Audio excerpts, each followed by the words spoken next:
Hey everybody, Korryn here. So I'm filming this video because I've seen tons of author interviews with very successful authors, but I really haven't seen any with not so successful authors like me.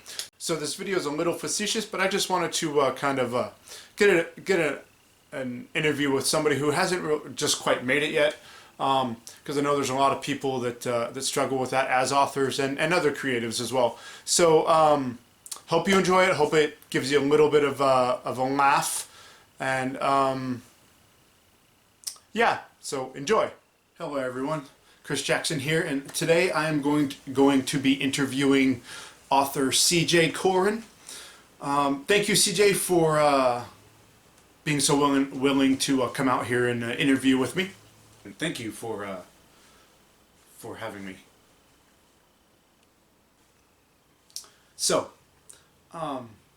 first question I'll ask you is, CJ, how does it feel to be such a loser author? Well, honestly, it's not that bad. I mean, you kind of get used to it. I mean, you have your bad days, you have your good days, you have your crappy days, but most of the time you just deal with being a loser author, so, you know, you get used to it. You know, not a huge deal. Okay.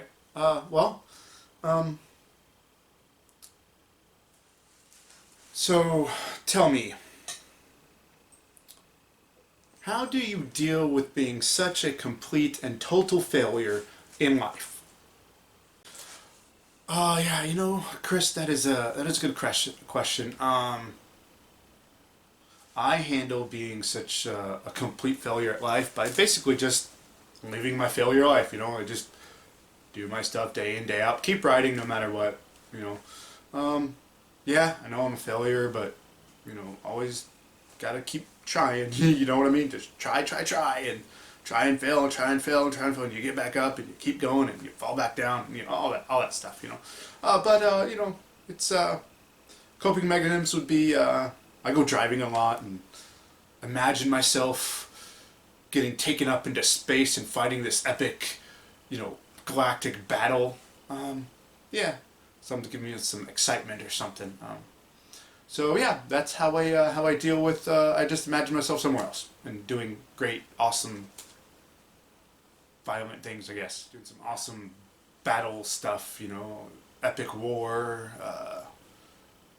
Yeah, that's pretty much how I cope, and just, you know, cry at night alone when I'm by myself. And can you edit that out? And just, I don't want people to know that I cry. Thanks. Absolutely. I will get that edited for you so nobody knows that you are such a crybaby because you're such a loser. I will make sure and definitely get that out there for you. Okay? Cool. Let's move on. So CJ, you're an independent author. So can you tell me if do you consider yourself a legitimate author given the fact that you just couldn't get signed by a traditional publisher, and so you went self-publishing because you suck so bad at writing? Well, I do consider myself a legitimate author, mainly because I've been nominated for a couple awards with a few of my books, and I've been on some contests, and I've never won. I haven't won yet, but I've been nominated, you know, further up in the vetting process. So to me, that gives me, I feel like that qualifies me to consider myself a legitimate author. And honestly, really, I think traditional or indie author, if you write and you publish and people read it and they like your stuff, you are a legitimate author. You don't have to be traditional published. You don't have to be like, you know, making, you know, six figures.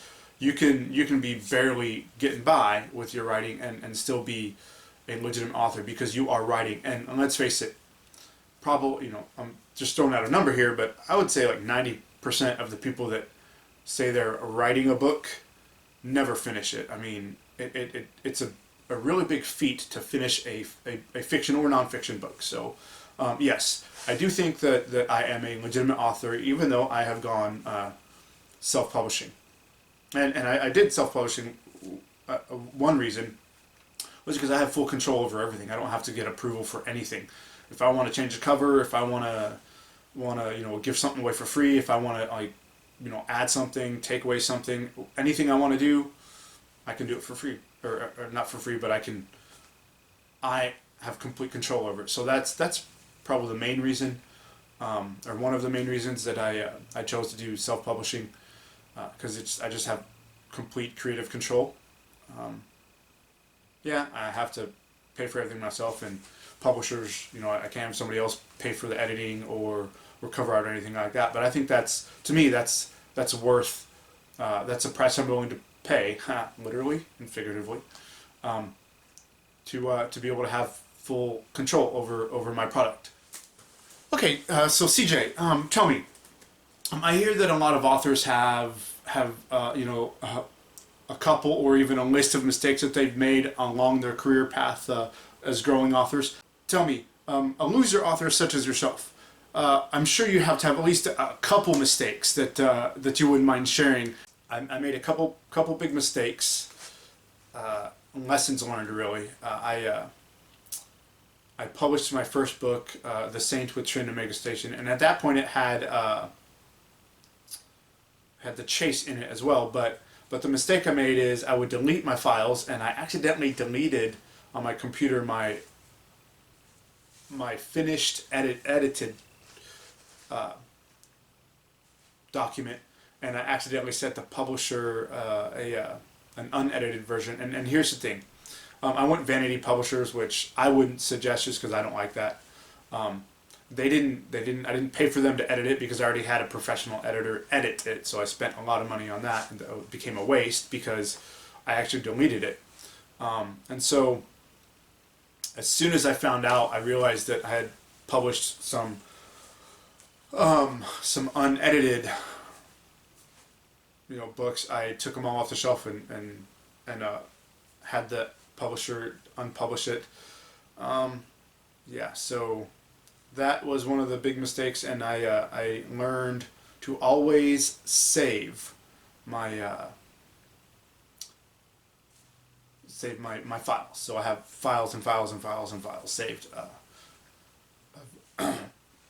excuse me, of previous versions, just in case one file gets corrupted. I don't have to start all over. I can go back to my last save and just write it from there, or type it from there. Because I handwrite first, and then I type, and then I edit and send it to my editor and all that jazz. But yeah, and so I had to republish that. I think I did that in like 2015 or 16, maybe 18. I don't know. I republished that later. So there's some books floating around that have massive errors in it because of a stupid mistake I did. But yeah, and then I decided to go gung-ho in it and try to make a career of it eventually. Okay, so as of right now, all of your books but one are faith-based. Tell me, do you think that your faith has influenced your crappy sales, or are you just that crappy of an author?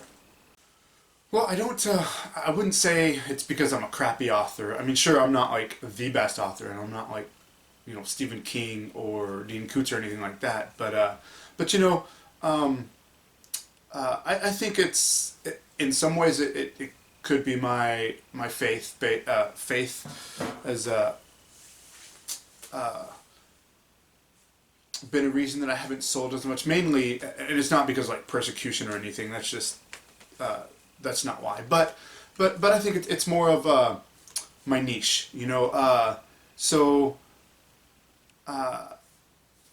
I have all but one of my books are Christian, faith-based, and a lot of those are Bible stories written in fiction format. So basically, I have a small niche. So Christian fiction for one, Christian short story fiction, and then it gets smaller than that, Christian short story Bible story fiction. So the needle point gets really, really small, in my opinion. It's a small needle point of a genre.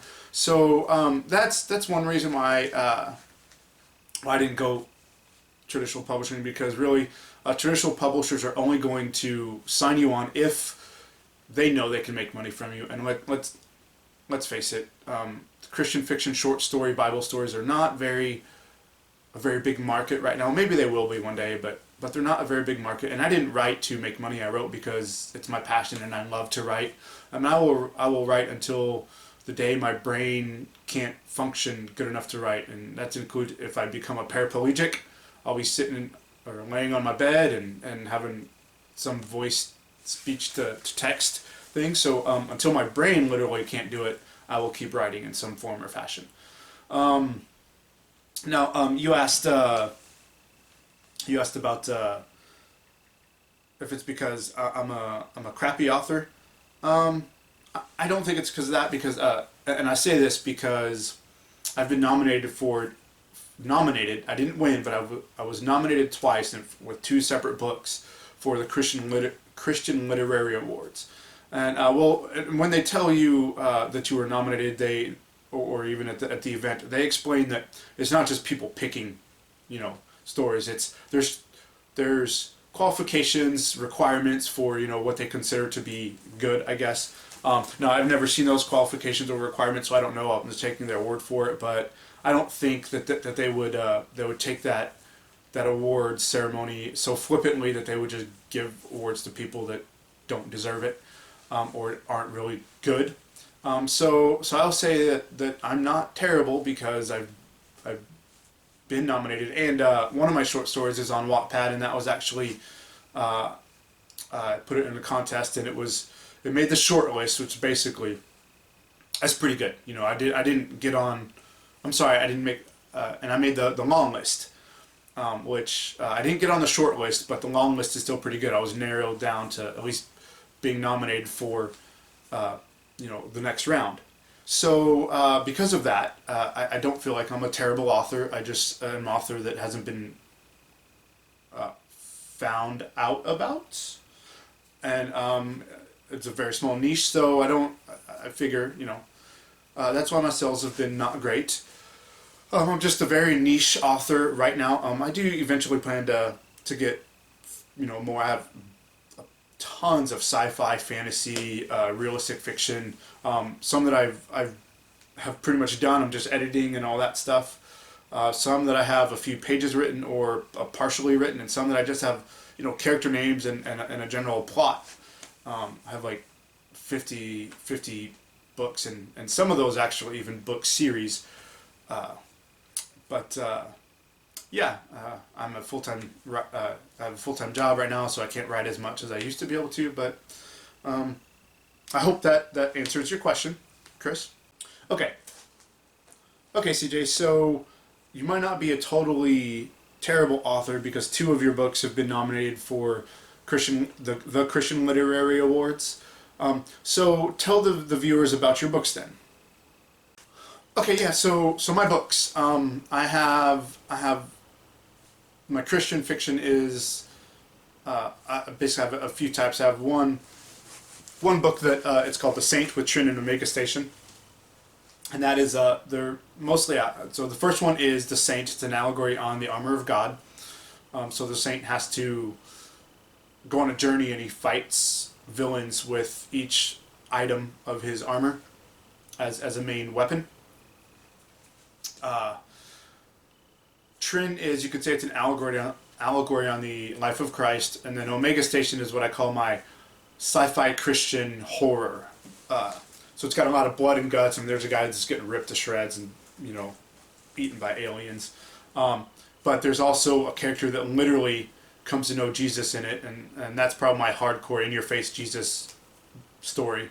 That one, so the reader, gets the Romans road, the plan of salvation, and that one was basically, I wrote that one as a ministry opportunity because a lot of my fiction right now, most of my fiction is Christian fiction, so it's geared to the Christian audience. But I also am a mainstream author. I have one sci-fi, and I'll talk about that in a minute. But that one was geared towards ministry. So a lot of Christians don't like that gore stuff. So maybe they have a friend that is really into horror stuff like me, when I was a kid. When I was a kid, junior high, I hated Christian literature. There just wasn't anything good. So I wrote that one specifically for the junior high age kids who were like me, who loved like I grew up as a kid on Friday the 13th, Nightmare on Elm Street, Halloween. I loved that kind of stuff, you know. The Chase is a standalone. It's about a college student that gets framed for murdering his uncle by drug dealers. So he's running from crooked cops, clean cops, and the drug dealers. So he's kind of got to take them down before they take him down. My Bible dramatizations, those are Bible stories. Really, you would know they're Bible stories because, you know, on occasion there's, you know, Jesus is a minor character, but it's through the characters like Mary and Martha, the healing of the lame beggar in Acts, you know, the first one, I think it's Peter and John healed. Naaman in the Old Testament, the leper that dips himself in the Jordan 7 times. There's short stories about those characters. Legion in the New Testament, that Jesus heals of the legion of demons, and he sends them into the pigs through his perspective. Stuff like so, perspectives of characters that are kind of glossed over in the Bible, or that we don't, that the Bible never, I mean, the Bible doesn't get into character development. I mean, it's kind of like a Christian history book. So my stories are delving into the characters more. So maybe, hopefully, some people can identify more with those characters as they read the Bible because of my fiction. Like, oh yeah, you know, not that my fiction should be, you know, any resemblance of equal to the Bible, but it's a tool to help bring people closer to the characters of the Bible, basically.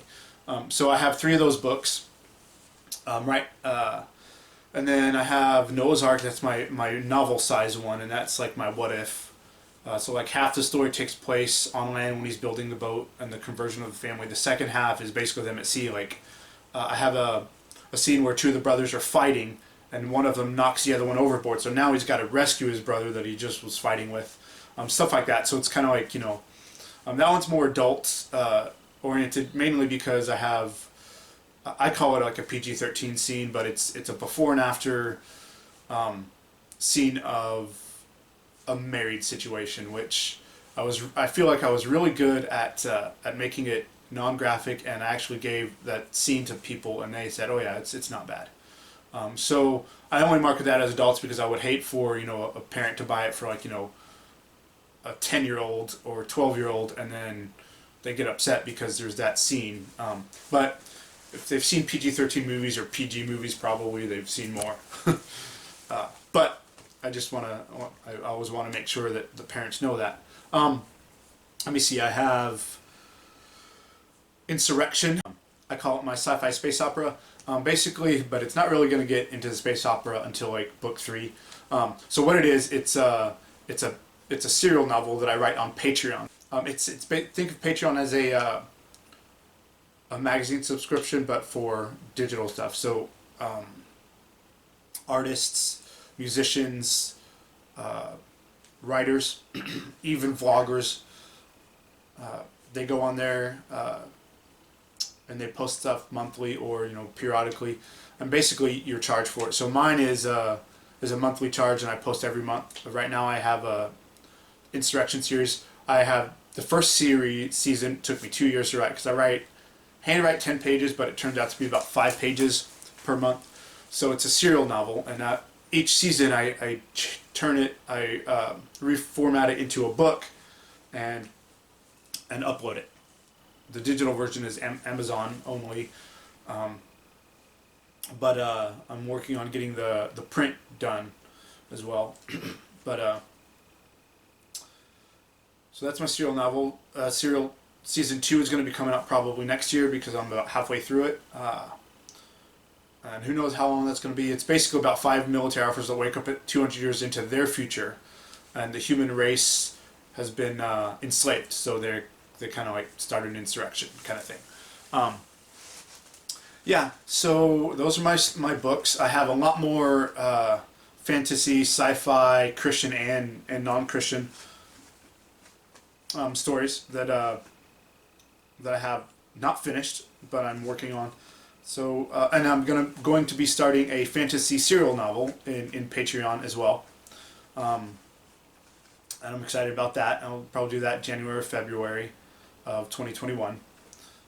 So, yeah, those are my stories. Now you have a blog as well, don't you, CJ? Go ahead and tell us about your blog.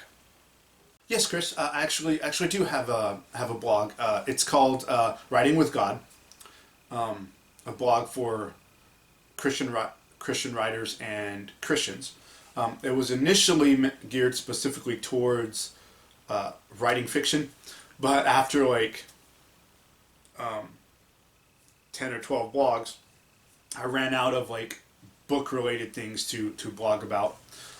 And initially my first, like my writing, my first 10 or 12 are pretty controversial in the Christian realm of writing.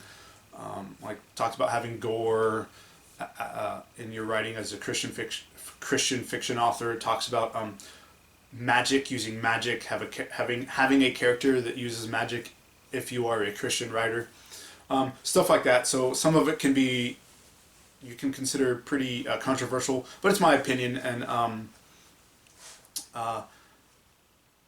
later on, I decided to, because I was kind of running out of stuff, I just decided to make it like my own journey. So just whatever I think about, sometimes about my writing process, sometimes it's just about, some controversial things that show up in media and stuff like that. Other times it's just me talking about something I've been thinking about. So yeah, it's a blog. It's geared toward the Christian, but I think if you're a non-believer, you can get some good info. It would be a good read.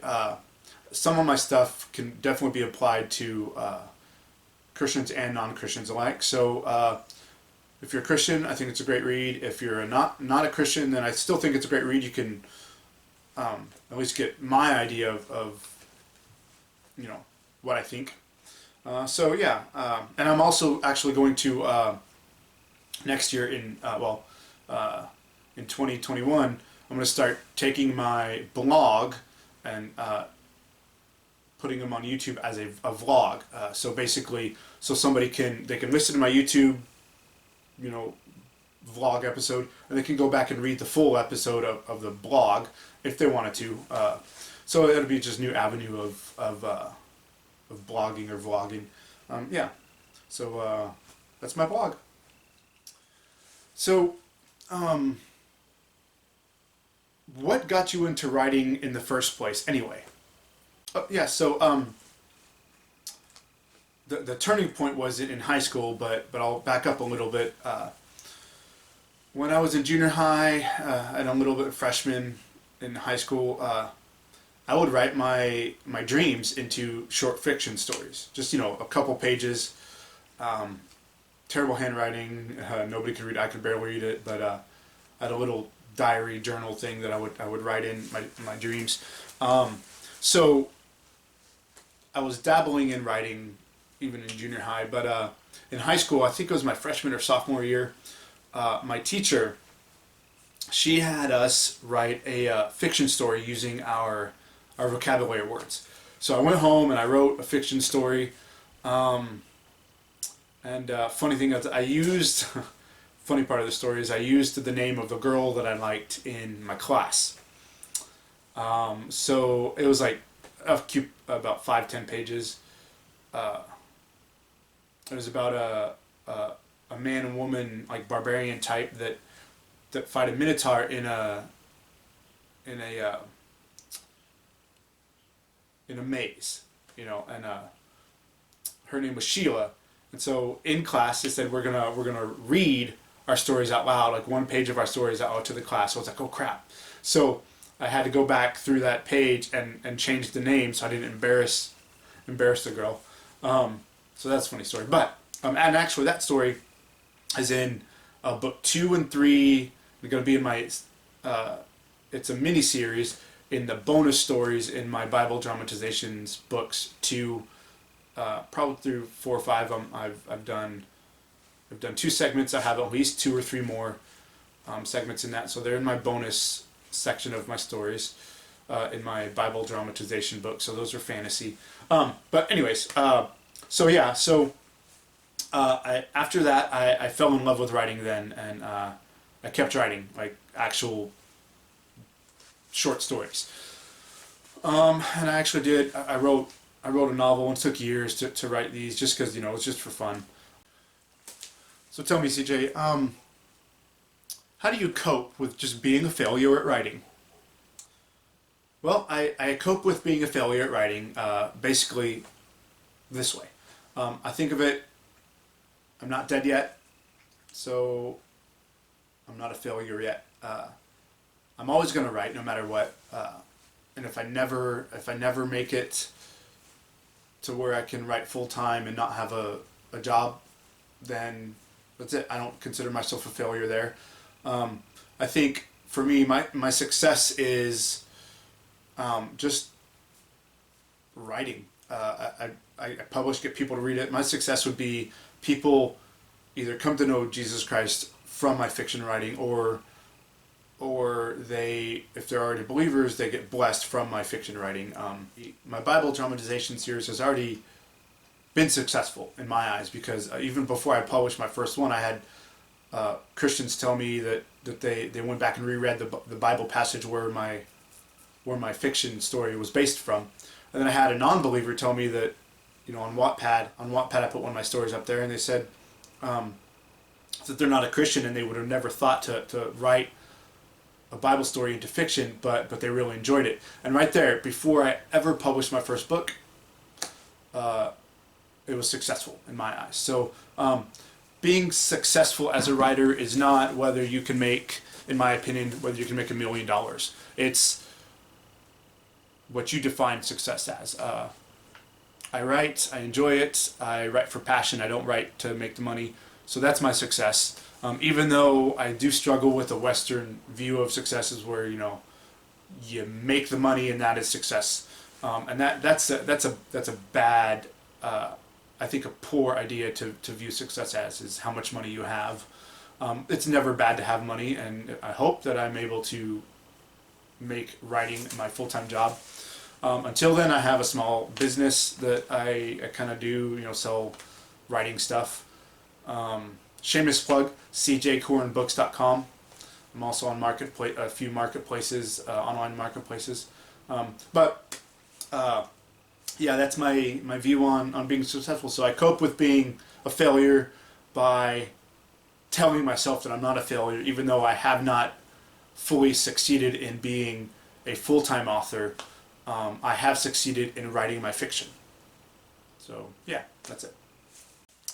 Well, thank you, CJ Korryn, for being so willing to come on the show.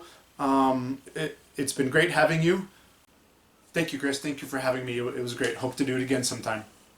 Hey, everybody. I hope you enjoyed the video. Like I said, it was a little bit facetious. Obviously, I don't consider myself a loser or a failure.